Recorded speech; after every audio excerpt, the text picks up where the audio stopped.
My husband had made a decision to kill everybody in the family, but I didn't know.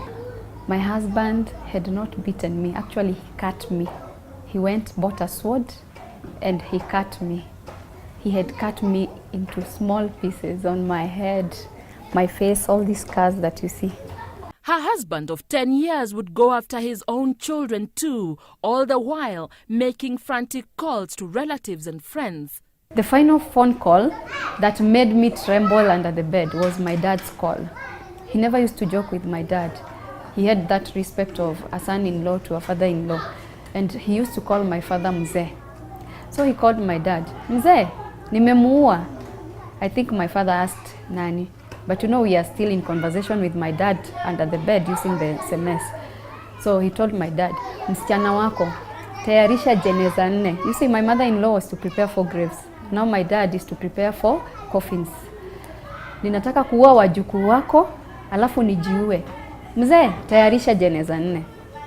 All these, I'm under the bed. I'm hearing everything. It would all end tragically. He killed himself immediately. I left the house. He cut his small intestines, the same knife he wanted to use on the children. The experience only making Diana stronger.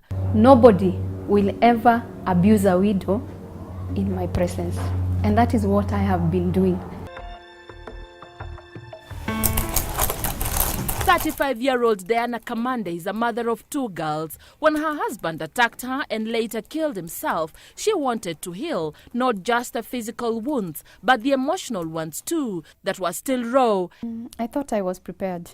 And so she reads. Confessions of a Mediocre Widow is a favorite book that she reaches out for every too often. Heartbroken, yet another memoir on widowhood that she says has striking parallels to her own story. I'm looking at some of your literature and it feels dark, like The Mediocre Widow, Heartbroken.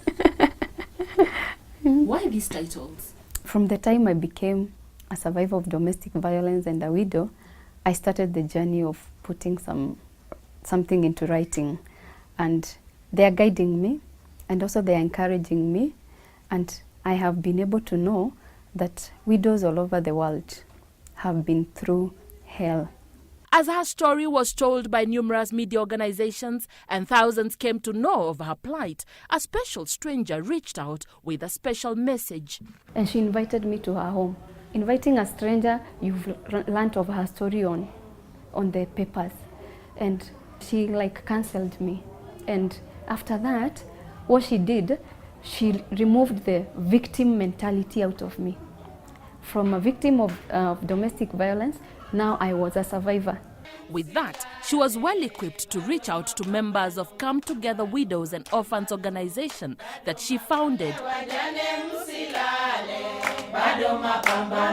Some of the stories shared here are heartbreaking. Stories of widows forced out of their husband's property, others who were expected to be cleansed and even inherited.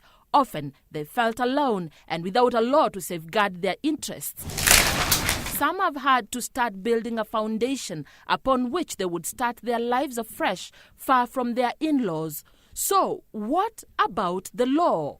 There is not a clear one that safeguards their interests, but they are hinging their hopes on the Protection of Widows and Widowers Bill that they believe will sail through once in Parliament because they say they have done their homework well. Our leaders in government, our leaders in opposition, you are all surrounded by widows and widowers. Tuendelee kuomba zaidi ili mswada wetu usiangushwe. Here, they are free to discuss anything from the dress code to the numerous classes of widows that only they know exist. Who is the complaining widow here? Nyaboke amesema ni complaining widow. I'm complaining. Anajua kujipigilia skin tight. Some of the things shared here are personal yet critical, and one of them is the notion that single women are always on the prowl, eyeing the next male, a notion that has some of them marked for discrimination. The neighbors who saw me as a threat to their husbands. Oh, you were seen as a threat? I was a threat. Why? I've never believed in putting on a kitamba and rubber shoes and that what do they call that long dress because I am a widow. No, Was that the expectation? That is not them.